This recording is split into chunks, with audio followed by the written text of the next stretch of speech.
श्रीमान वेंकटनाथार्य कवितार्के केसरी वेदांताचार्यवर्यो में सन्निधत्तां सदा हृदय रामानुजदया पात्रं ज्ञानवैराग्यभूषणं श्रीमद् वेंकटनाथार्यं वन्दे वेदान्तदेशिकं लक्ष्मीनाथसमारम्भां नाथयामनमध्यमाम् अस्मदाचार्यपर्यन्तां वन्दे गुरुपरम्परां यो नित्यमच्युतपदाम्बुजयुग्मरुक्मव्यामोगतस्ततितराणाय मेने अस्मद्गुरोर्भगवतोस्य दयैकसिन्धोः रामानुजस्य शरणौ शरणं प्रपद्ये. சுவாமி தேசிகனுடைய ஸ்ரீ யதிராஜ சப்ததியில் இன்றைய தினம் 26வது ஸ்லோகம் அனுபவிக்கப் போகிறோம். சுவாமி உடையவர் அவருடைய வாக்கின் பெருமை, அவருடைய ஸ்ரீசூக்திகளின் பெருமைகளை பற்றி இந்த ஸ்லோகத்தில் அனுபவிக்கிறார். ஆகர்ஷணானி ஆரம்பிக்கிற ஸ்லோகம். யதிராஜர் என்கிற முனிவர் அவருடைய நூல்கள் வேதாந்தங்களை எல்லாம் சேர்த்து எடுத்து வருவது, நமக்கு உள்ளும் புறமும் ஏற்படும் இன்னல்களை விரட்டி அடிப்பது, பயங்கரமான சம்சாரம் என்கிற ஜுவரத்தினால் பாதிக்கப்பட்டவர்களுக்கு பத்தியமாகவும் மனசுக்கு உகந்தவைகளாகவும் விளங்குகிறது என்பது. பத்தியம் அப்படின்னா சம்ஸ்கிருதத்தில் நன்மையை தருவது என்பது பொருள். ஆகர்ஷணானி நிகமாந்த சரஸ்வதீனாம் உச்சாடனானி பகிரந்தருபப்ளவானாம் பத்யானி குஹோரபவ சஞ்ச்வர பீடிதானாம் ஹிருத்யானி பாந்தி யதிராஜ முனேர்வசாம்சி. ஆகர்ஷணானி நிகமாந்த சரஸ்வதீனாம் உச்சாடனானி பகிரந்தருபப்ளவானாம் பத்யானி கோரபவ சஞ்ச்வர பீடிதானாம் ஹிருத்யானி பாந்தி யதிராஜ முனேர் வசாம்சி. யதிராஜ முனேஹே, யதிராஜருடைய வசாம்சி ஸ்ரீசூக்திகள் நிகமாந்த சரஸ்வதீனா வேதாந்த வாக்கியங்களை ஆகர்ஷணானி சமீபத்தில் அழைக்கிறது, வேதாந்த வாக்கியங்களை இழுத்து கொள்கிறது. ஸ்ரீசூக்திகள், யதிராஜருடைய ஸ்ரீசூக்திகள் வேதாந்த வாக்கியங்களை சமீபத்தில் கூட்டுக்கொள்கிறது.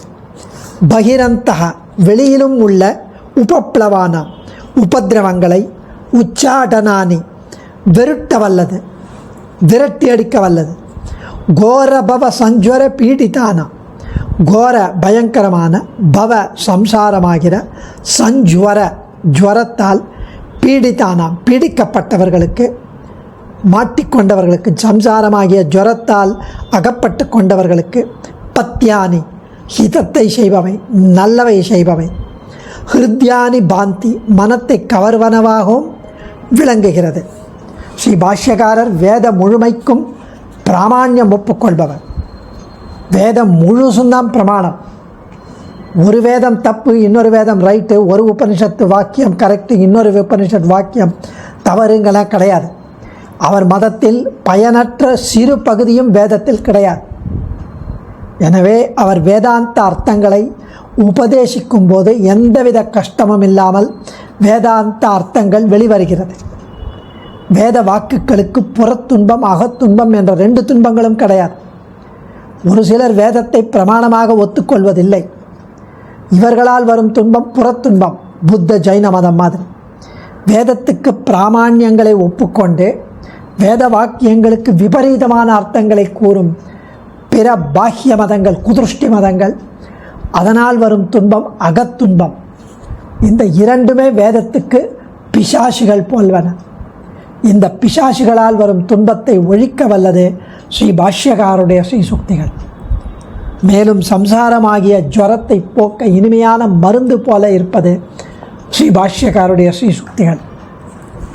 இப்படி ஸ்ரீ பாஷ்யகாரர் அருளிச் செய்த ஸ்ரீபாஷ்யம், வேதாந்த சாரம், வேதாந்த தீபம், வேதார்த்த சங்கிரகம் முதலிய ஸ்ரீசூக்திகளின் பெருமை அளவிட முடியாதது. பிறரை வசப்படுத்த சில மந்திரங்கள் இருக்கு. இந்த ஸ்ரீசூக்திகள் உபனிஷத் வாக்கியங்களை வசப்படுத்தும் மந்திரங்கள். ராமானுஜருடைய ஸ்ரீசூக்திகள் உபனிஷத் வாக்கியங்களை வசப்படுத்தும் மந்திரங்கள். அதாவது இவை உபனிஷத் வாக்கியங்களுக்கு மிக அனுகூலமான அர்த்தங்களை வெளியிடுவதால் வேதாந்த அர்த்தங்கள் முழுவதும் இந்த ஸ்ரீசூக்திகளில் வந்து விழுகிறது, பொதிந்து நிற்கிறது. மேலும் பிசாசு பிடித்தால் அதை விரட்டுவதற்காக சில மந்திரங்கள் உண்டு. வேதாந்த வாக்கியங்களுக்கு பிசாசங்களால் வரும் துன்பத்தை போக்கும் மந்திரங்கள் பாஷ்யக்காருடைய ஸ்ரீசுக்திகள். அதாவது வேதாந்தத்திற்கு வந்த புறத்துன்பம் அகத்துன்பம் இரண்டையும் பாஷ்யக்காருடைய ஸ்ரீசுக்திகள் விரட்டி அடிக்கிறது. அகத்துன்பம் அத்வைதிகள் முதலோனார் வரும் துன்பம் அகத்துன்பம். வேதத்தை பிற மதத்தினர் ஏற்றுக்கொள்வதில்லை, அதனால் வரும் விபரீதார்த்தம் புறத்துன்பம். இப்படி இந்த இருவகை துன்பத்தையும் ஒழித்த பிசாசங்களை ஓட்டவல்ல மந்திரம் ஸ்ரீபாஷ்யருடைய ஸ்ரீசுக்தி. இந்த ஸ்ரீசுக்திகளினாலே பிற மதத்தினரின் வாதங்கள் வேறறுக்கப்படுகிறது. இப்படி அறுக்கப்படுவதால் புறத்துன்பமும் அகத்துன்பமும் நீங்கிவிடுகிறது. அது மட்டுமில்லாமல் இந்த ஸ்ரீசுக்திகளை சேவிப்பவர்களுக்கு பயங்கரமான சம்சார பந்தம் என்னும் ஜுவரம் நீங்கி மோட்சம் பெற வழி வகுக்கிறது. அப்படி வகுப்பதால் இவை சம்சார ஜுவரத்திற்கு சிறந்த மருந்தாகவும் இருக்கிறது. மேலும் ஜுவரத்துக்கு கொடுக்கும் மருந்துகள்லாம் கசப்பாக இருக்கும். ஆனால் பாஷ்யக்காருடைய ஸ்ரீசுக்திகளாகிய இந்த மருந்து அமிர்தம் போல் இனிக்கும், போக்கியமாக இருக்கும், இன்பம் பயப்பனவாக இருக்கும். இப்படி ஸ்ரீசுக்திகள் ஒப்பற்று விளங்குகிறதுன்னு தெரிவிக்கிறார். பாஷ்யக்காருடைய ஸ்ரீசுக்திகள் வேதார்த்த சங்கிரகம், ஸ்ரீபாஷ்யம், வேதாந்த சாரம், வேதாந்த தீபம், கீதா பாஷ்யம் இதெல்லாம் சாட்சாத் உபனிஷத் வாக்கியங்களை கோட் பண்ணியே தெரிவிக்கிறது. சுவாமி எம்பெருமானாருடைய 9 கிரந்தங்களில் இதெல்லாம் வேதாந்த விஷயங்கள். மற்றபடி சரணாகதி கத்தியம், ஸ்ரீரங்க கத்தியம், வைகுண்ட கத்தியம் நித்தியம் அனுஷ்டானம். சரணாகதி பண்ணுறதுக்கு ஒரு ஜீவாத்மா சரணாகதி பண்ணுறதுக்கு எடுத்துக்காட்டாக அவர் தான் வாழ்ந்து காண்பித்தார். நித்திய கிரந்தம் நாம் எம்பெருமானை எவ்விதம் ஆராதிக்க வேண்டும் ஒவ்வொரு நாளும் அதை நித்திய கிரந்தத்தில் விவரித்து நமக்கெல்லாம் பரமோபகாரம் செய்தார். வேதார்த்த சங்கிரகம் சுவாமி எம்பெருமானார் திருவேங்கடமுடையானின் திருமலையில் அருளி செய்யப்பட்டது. அசேஷ சித்தச்சித் வஸ்து சேஷினே சேஷசாயினே நிர்மலானந்த கல்யாண நிதய விஷ்ணவே நமஹ. மங்கள ஸ்லோகம். அசேஷ சித் அச்சித் வஸ்து சேஷினே சேஷசாயினே நிர்மல அனந்த கல்யாண நிதய விஷ்ணவே நமஹ. எம்பெருமானுடைய சர்வ வியாப்தியை குறிக்கும் விஷ்ணு என்கிற நாமாவை உள்ளடக்கிய மேற்கண்ட மங்களகரமான தியான ஸ்லோகம் சுவாமி ராமானுஜருடைய இந்த கிரந்தத்தில் வேதங்களில் கூறப்பட்டுள்ளவற்றின் உண்மைத்தன்மையை சுருக்கமாக விளக்க முற்படுகிறார்.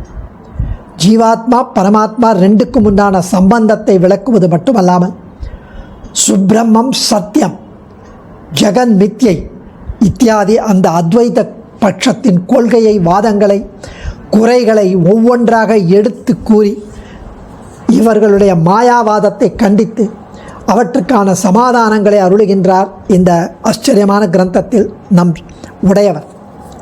ஸ்ரீபாஷ்யம் உபனிஷத்தங்களில் உள்ள முக்கியமான விஷயங்களின் தொகுப்பாக 545 சூத்திரங்களை கொண்டதாக 4 அத்தியாயங்களை கொண்டதாக அமைந்துள்ள பிரம்மசூத்திரத்திற்கு பல்வேறு மகான்கள் பாஷ்யங்களை அருளியுள்ளார்.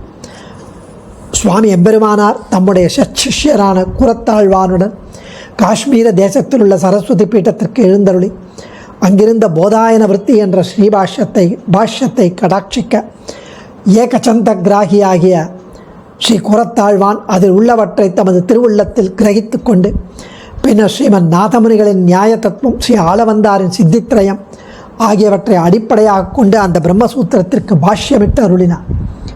வலிமிக்க ஸ்ரீயம் ராமானுஜன் மறை வாதியராம் புலிமிக்கதென்று இந்த புவனத்தில் வந்தமை போற்றுவனே என்று ஸ்ரீ திருவரங்க தமுதனார் அருளி செய்ததற்கு இணங்க உண்மை பொருளை மறைத்து வாதிடுபவர்களான மறைவாதியர்களின் வாதங்களை நிரசித்து விசிஷ்டாத்வைத பரமான உண்மை பொருளாய் ஸ்பஷ்டமாக நிறுவிய ஸ்ரீ ராமானுஜரின் இந்த ஸ்ரீ கிரந்தம் ஸ்ரீபாஷ்யம் என்று புகழப்பட்டது. சரஸ்வதியா நம் உடையவரும் ஸ்ரீ பாஷ்யகாரர் என்று கொண்டாடப்படுகிறார்.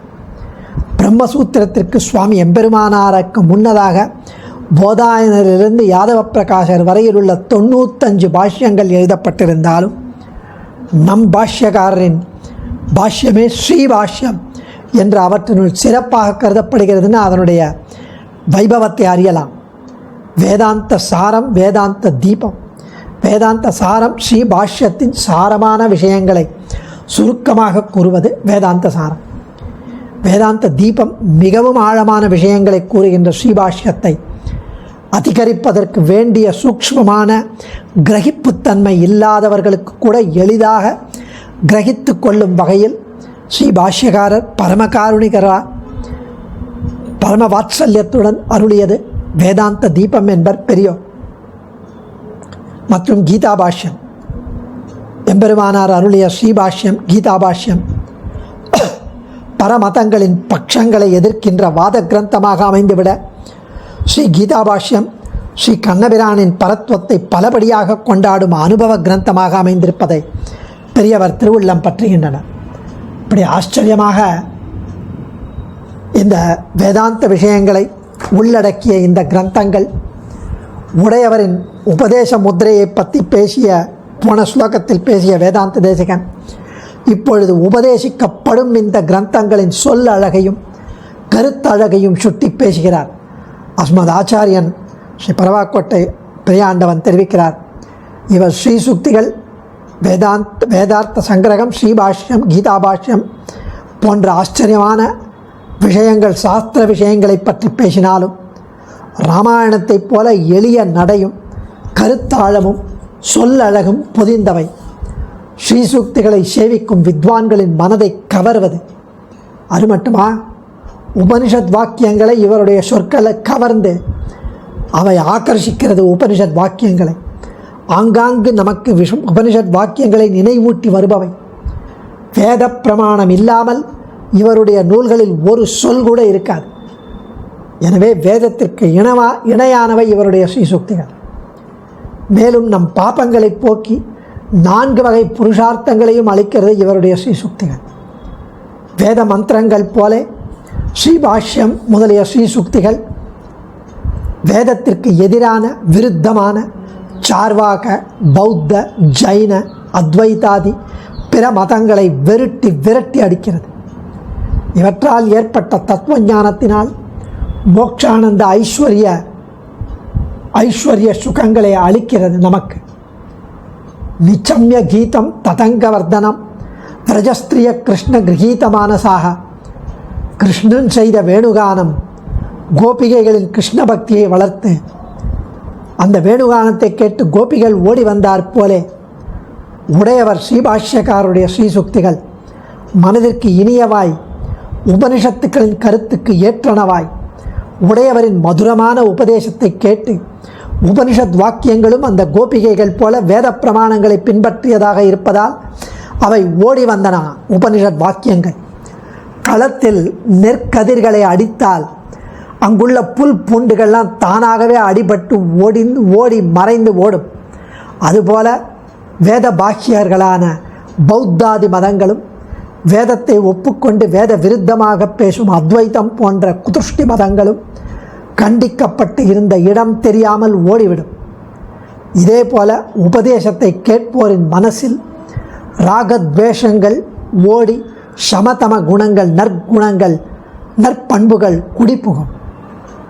நமக்கு வந்த வியாதியை போக்குவதற்கு பத்தியமாக கசப்பான வேம்பு கஷாயம், காரமான மிளகு கஷாயம் அதெல்லாம் போட்டு சாப்பிட்டா சளி, ஜுரம் போன்ற வியாதிகள் அகலும். ஆனால் அந்த பத்தியம் கஷாயங்கள் மனசுக்கு உகப்பாக பிடித்தமாக இருக்காது. கசக்கும், காரமாக இருக்கும், துவர்க்கும்.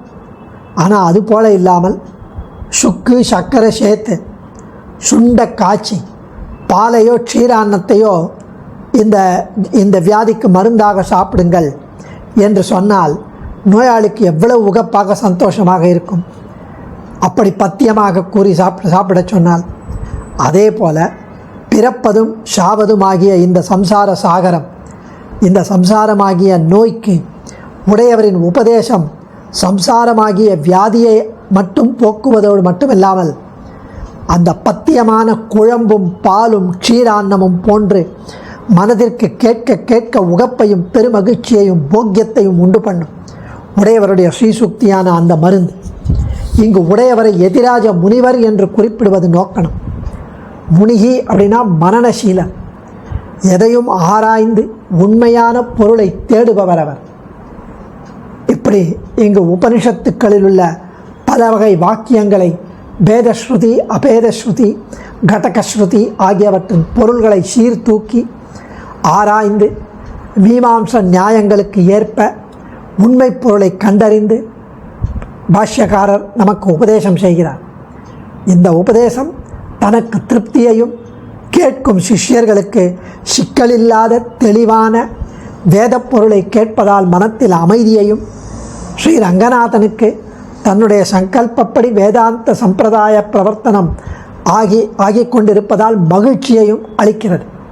சிஷ்யர்களுக்கும் அமைதியை, மனத்தில் அமைதி, ரங்கநாதனுக்கு மனத்தில் மகிழ்ச்சி எல்லாம். மேலும் ஆகர்ஷணானி என்று இவருடைய சொற்கள் பிற மதவாதிகளை தத்துவவாதத்தால் அவர்களையும் விசிஷ்டாத்வைதிகளாக ஆக்குகிறது.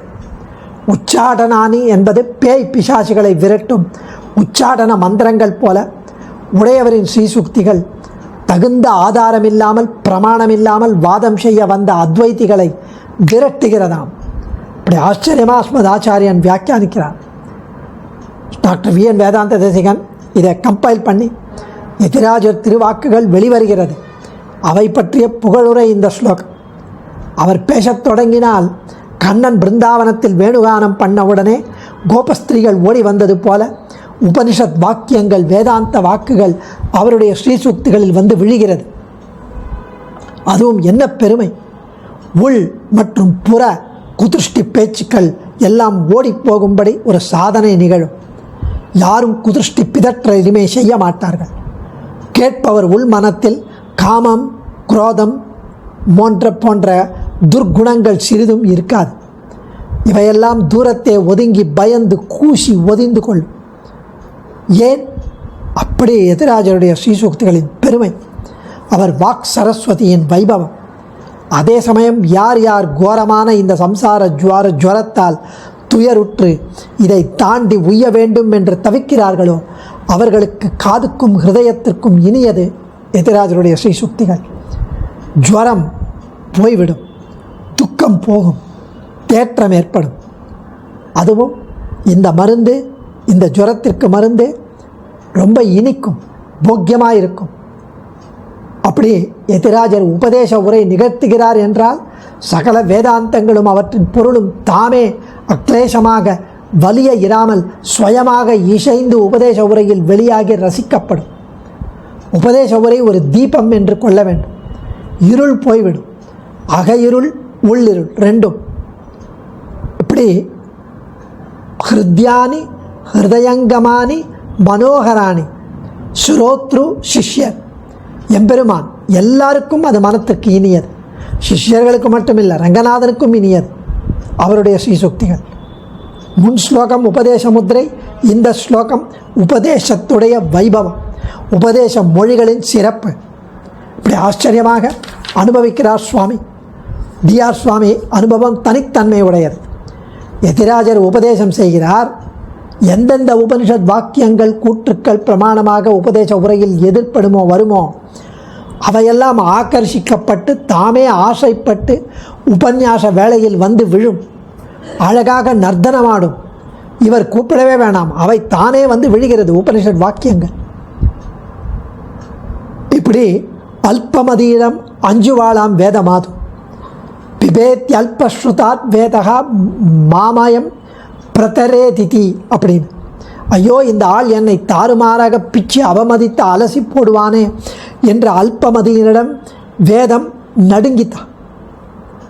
நமக்கு பவ நோய், சம்சாரமாகிய கடும் ஜுவரம், அதற்கான மருந்து பத்தியம் ரெண்டும் எதிராஜரின் உபதேசம்.